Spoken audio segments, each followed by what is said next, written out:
조선시대 첩첩산중, 청석골 외딴 너앗집. 저녁 연기 모락모락 피어올라 골짜기로 파르스름하게 깔릴 때 젊은 신만이 봉추가 들어왔다. 가장 반기는 건 이 집 딸 달래다. 오라버니, 오늘 심 봤소? 심은 못 봤어도 백년 묵은 하수오도 캐고 달래 주려고 개암도 따고 산딸기도 듬뿍 땄다. 부엌에서 달래 어미도 나오고 안방문을 열고 헛기침을 뱉으며 달래 아버지도 나오면서 웃어 보였다. 18살 봉추는 이 집 대를 사위고 14살 달래는 2해만 지나 16이 되면 혼례를 올리고 봉추와 가시버시가 될 참이다. 조실부모하고 한약재상에서 시동으로 일하며 목숨을 이어가던 어린 봉추는 신만이를 따라 7, 8년 산을 타다가 사부가 죽고 나자 혼자 산을 타왔다. 소나기가 쏟아질 때나 삼 캐는데 혼이 팔려 날 저무는 것도 모를 때 봉추는 달래네 집에서 하룻밤씩 자고 갔다. 화전 밭대기에 매달린 달래네는 달래가 홍기가 차 멀리 시집 보낼 생각을 하면 앞이 캄캄하던 차에 봉추를 눈여겨보게 됐다. 기골이 장대하고 심성이 착한 데다 부모마저 없으니 대릴 사위로서는 안성맞춤인 것이다. 봉추도 한창 피어나는 달래가 보고 싶어 일부러 날이 저물었다며 달래네 집을 찾던 차에 달래 아버지가 넌지시 떠보자 못 이기는 척 큰 절을 올려 사위가 되기로 했다. 부모정을 모르고 자란 봉추는 달래 부모를 친부모처럼 극진히 모셨다. 봉추를 괴롭히는 것은 세월뿐이다. 빨리 달래가 16살이 되어 혼례를 올려야 하는데 이놈의 세월은 염을 씹으며 가는 황소걸음이다. 온 산이 붉게 타는 봄날, 달래가 봉추를 따라 산에 갔다가 일부러 발목을 삐었다고 주저앉으면 봉추는 그 넓은 등짝에 달래를 업고 두 손으로 달래 엉덩이를 받쳐주었다. 여름에 봉추가 계곡물에서 멱을 감다가 달래를 부르면 홍당무가 된 달래가 등물을 퍼부었고 내가 등 밀어줄까? 봉추가 말하면 싫어 싫어 하며 또 물을 퍼부었다.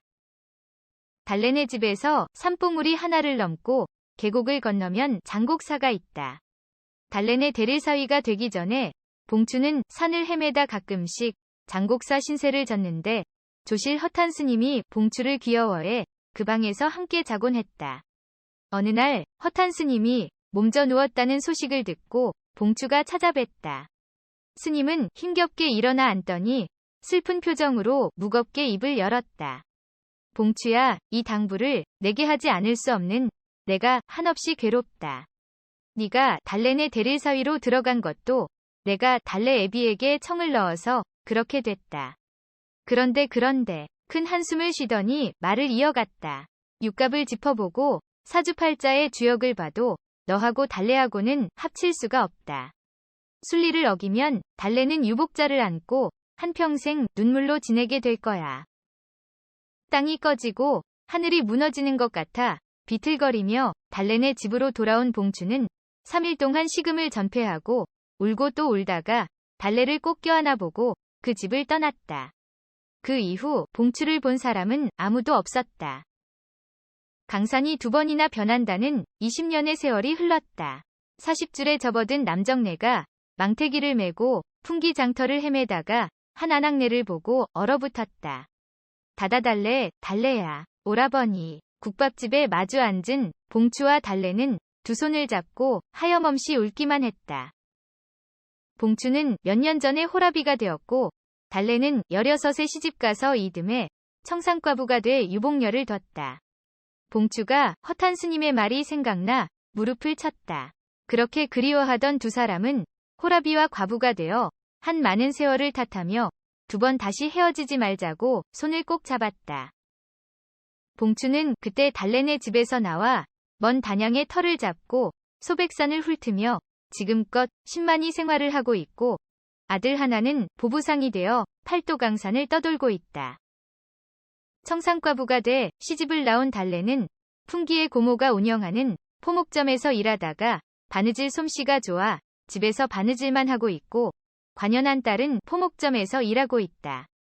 봉추와 달래는 꽃 피고 새 우는 춘삼월에 혼례를 올리기로 했다. 들뜬 봉추는 단양 초가집을 팔고 풍기에 반듯한 기와집을 새로 사서 도배도 하고 여기저기 손을 봤다. 봉추의 아들이 연락이 닿아 제 아비를 찾아왔다. 봉추가 아들에게 기와집을 새로 산 연휴와 바로 다음 달인 춘삼월에 혼례를 올리겠다는 얘기를 했더니 아들이 뜰듯이 기뻐하면서 자신도 정해놓은 색식감이 있다며 4월에 혼례를 올리겠다는 것이다. 봉추와 달래의 혼례를 위해 가족들의 상견례를 하게 되었다. 봉추 부자 달래 모녀가 상견례 자리를 마련했다. 그 자리에서 봉추와 달래는 기절을 할 뻔했다. 봉추 아들의 색식감이 바로 달래 딸인 것이다. 그 둘은 벌써 물레방아간을 들락날락한 사이였다. 달래 딸이 헛구역질까지 하기 시작했다. 방법은 하나. 봉추와 달래는 사돈지간이 되는 수밖에 없었다.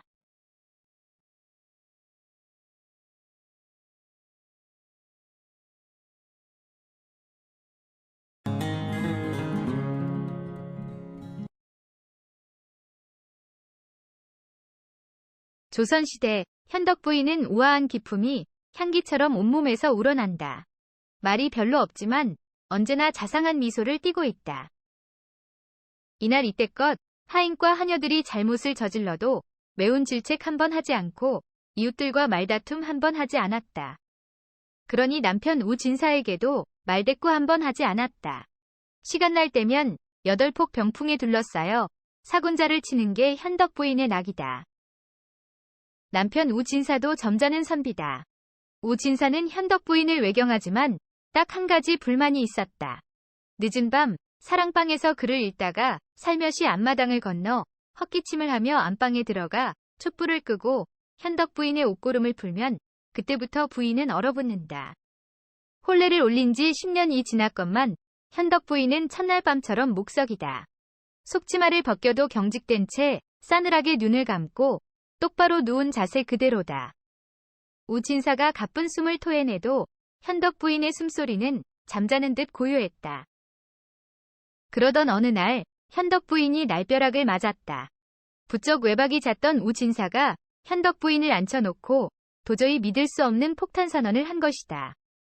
부인, 내가 둘째 부인을 얻어 저작거리에 살림을 차렸소. 부인은 이해해 주리라 믿소. 현덕 부인은 고개를 떨구고 아무 말 없이 눈물을 떨어뜨리더니 급기야 치마폭으로 얼굴을 감싸고 어깨를 들썩였다. 우진사도 벼르고 별너 입을 떼었지만 가슴이 찢어질 듯 부인이 애처로웠다. 부인, 미안하오. 우진사는 허리춤에서 곳간 열쇠를 풀어 부인의 치마 위에 올려놓고 조용히 문을 열고 나갔다. 씨앗을 얻은 우진사는 이후 집에 들어오지 않았다. 들리는 소문에는 저작거리 기생집에서 우진사가 새로운 기생의 머리를 얹어주고 살림을 차렸다는 것이다. 상심한 현덕 부인은 드러누웠다. 그러나 달포가량 지나자 눈물을 닦고 일어났다. 겉모습도 달라졌다.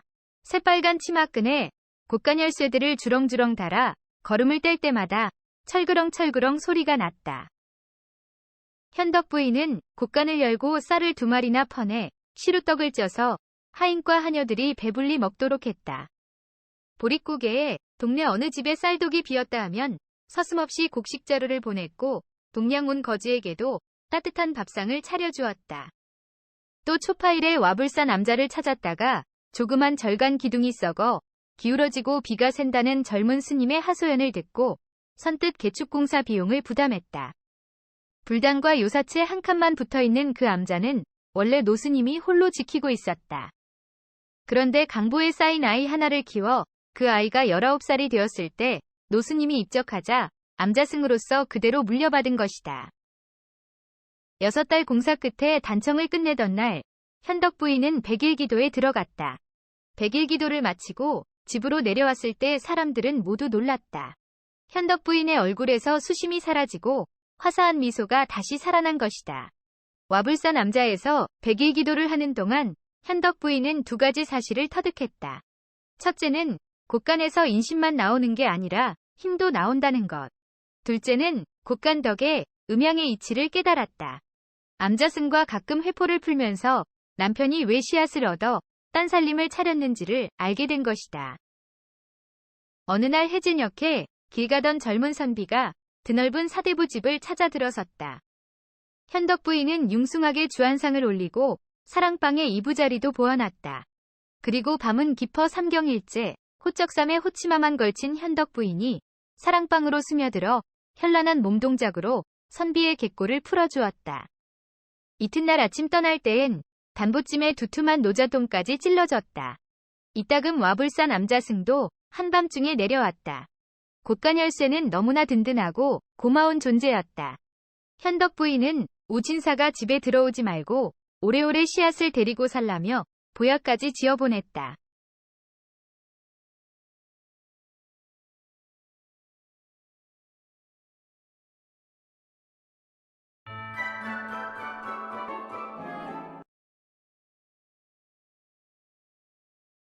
장마가 시작되려나 지난밤에 큰 비가 왔다. 2달 전 장례를 치르고 주인집 오진산에 산자락 끝머리에 땅 한 평 얻어서 아버지를 묻고 올려놓은 봉분이 걱정돼 필동이는 먼동이 트자마자 달려갔다. 아니나 다를까 발밑에 개울은 으르렁거리고 흙탕물이 휘돌아 뮤터를 갉아먹고 있었다. 정신없이 삽질을 하는데 어푸사람 살려, 어푸사람 살려. 필동이 돌아보니 황토물 급류의 노인 하나가 떠내려가는 게 아닌가. 필동이는 물에 풍덩 뛰어들어 주먹으로 노인의 얼굴을 쳐서 기절시킨 후 그의 멱살을 잡고 함께 급류에 휩쓸렸다. 둘은 급류 속으로 사라졌다 떠오르기를 반복하다가 사지에서 빠져나왔다. 기운이 쏙 빠진 필동이가 개울가 뻘밭에 누워 가쁜 숨을 몰아쉬고 깡마른 체구의 노인네는 물에 빠진 생쥐처럼 필동이 발치에서 아직도 기절한 채 모로 누워 있었다. 필동이 숨소리가 잦아질 즈음 노인네가 정신을 차렸다. 기운을 차린 필동이가 노인을 돌아볼 겨를도 없이 벌떡 일어나 제 아버지 뮤터로 달려가자 노인도 따라갔다. 필동이가 제 아비봉분을 수습할 때 꾀재재한 노인은 주머니에서 폐차를 끄집어내 그걸 보며 뮤터 주위를 이리저리 살피다가 필동이가 묘 아래 앉아 땀을 훔치자 그 옆에 앉았다. 젊은이, 내 목숨을 살려줘서 고맙네. 어쩌다가 빠졌어요? 물속에 살짝 잠긴 외나무 다리를 건너다가 후, 노인네가 한숨을 토했다. 서로 얘기가 오가며 상대방을 알게 되었다. 필동이는 천석군 부자, 오진산의 집안일을 총괄하는 집사요. 노인네는 풍수지리의 관상까지 보는 직관이다. 여기가 선친의 뮤터란 말이지. 끌끌끌. 노인네는 혀를 찼다. 그날 밤에도 부슬부슬 비가 왔다. 상경 무렵 칠흑 같은 어둠을 뚫고 두 사람이 필동의 선친 묘지에 다다랐다. 봉분을 파헤쳐 관을 꺼내더니 못질한 관뚜껑을 열어 시체를 꺼내 가마니에 넣고 관뚜껑은 덮어 빈 관을 제자리에 놓고 흙을 덮어 봉분을 다시 만들었다. 노인네가 앞서고 제 아비시신을 구겨 넣은 가마니를 지게에 짊어진 필동이 뒤따랐다.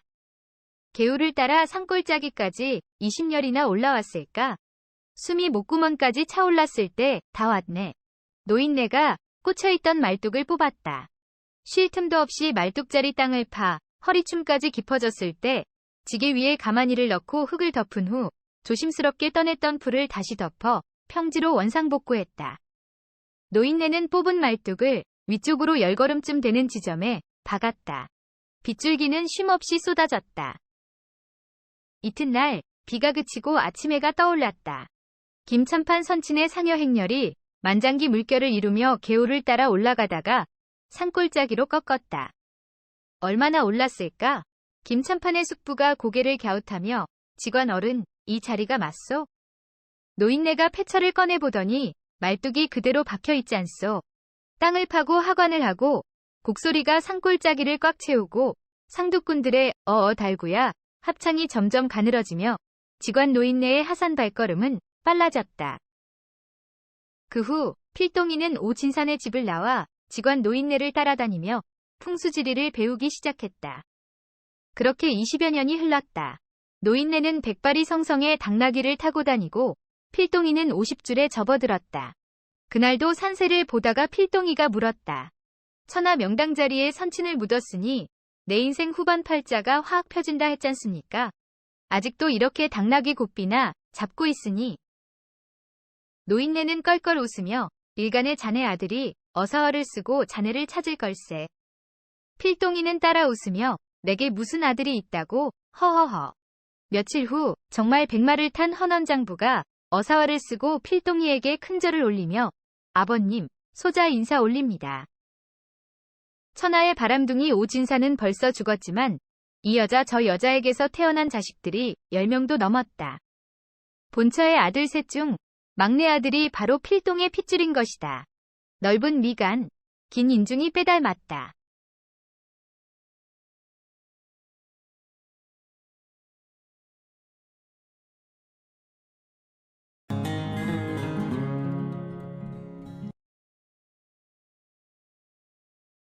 한 시골에서 시어머니와 며느리가 함께 시냇가 건너편 산자락에 있는 밭으로 김을 매러 갔다. 그리하여 가져간 점심을 먹고 온종일 일한 뒤 저녁이 되어 돌아오는데 갑자기 소나기가 맹렬히 퍼붓는 것이었다. 이에 두 사람은 나무 밑에서 잠시 비를 피했다가 소나기가 그치니 옷이 모두 젖은 채 돌아오면서 냇가에 이르렀다. 그런데 소나기로 냇물이 크게 불어나 여자의 몸으로는 도저히 건널 수가 없어 다만 애를 태우며 서성거리고 있었다. 이때 건장하게 생긴 한 총각이 다가와 두 여인을 보고 말했다. 날은 자꾸만 어두워지는데 여자의 몸으로는 건널 수 없을 것 같으니 내가 한 사람씩 업어서 건네주면 어떻겠는지요? 이에 시어머니는 매우 고마운 일이라면서 며느리 먼저 건네주고 다음에 자기를 건네달라고 부탁했다. 며느리가 총각 등에 업혀 건너가고 있는 모습을 보며 시어머니는 한숨을 놓았다. 개울을 건너 총각은 자부를 언덕 위 풀밭에 내려놓고 내려다보았다.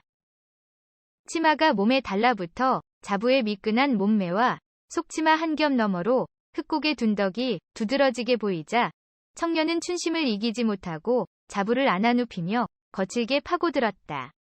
저항하려 해도 청년의 완력이 어찌나 강한지 자부의 저항은 청년의 흥분만을 더욱 가중시킬 뿐이었다. 그러자 건너편에서 이 모습을 본 시어머니가 소리쳤다. 얘야, 아가, 빨리 몸을 엎드려 막도록 해라. 속히 엎드려 막아. 그러나 며느리는 총각이 하는 대로 저항하지 않고 오히려 전감이 고조되어 눈을 감고 가만히 누워 있었다. 이렇게 한바탕 일을 치르고 난 총각은 다시 맞은편으로 건너갔다. 그리고 아무 말 없이 시어머니를 업고 냇물을 건너 이쪽 언덕에 닿자 역시 풀밭에 눕혀놓고 앞서 며느리에게 한 것처럼 힘차게 누르며 마음껏 재미를 보는 것이었다. 이때 시어머니는 역시 저항하지 않고 오히려 전감이 고조되어 숨을 몰아쉬며 호응하니 시어머니가 호합이 즐거움을 만끽하는 사이 며느리는 그 광경을 멀리서 쳐다보며 외쳤다. 어머님, 저더러 몸을 엎드리라고 하셨지요? 어머님께서 저와 같은 경우를 당하시곤 더 좋아하며 몸을 엎드리지 못하시니 이건 또 무슨 경우입니까? 호호호. 며느리의 말은 들리지 않았다. 시어머니는 오랜만에 맛보는 호합이 진맛에 깊이 빠져들어 신음소리만 내었을 뿐이었다.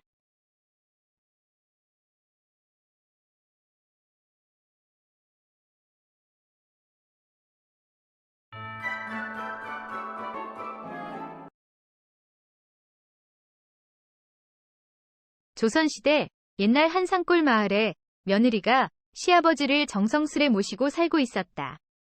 하루는 시아버지가 장에 갔는데 날이 어두워지도록 돌아오지를 않았다. 며느리는 시아버지를 기다리다가 아기를 등에 업은 채 마중을 나갔다. 한 걸음 한 걸음 가다 보니 어느새 고갯마루까지 오게 되었다. 그런데 며느리는 저만치 불빛 두 개가 보이기에 시아버지이겠지 하고 가까이 다가갔다가 그만 깜짝 놀라고 말았다. 호랑이가 술에 취한 채 잠이 든 사람을 막 해치려던 참이었는데 그 사람은 바로 시아버지였다.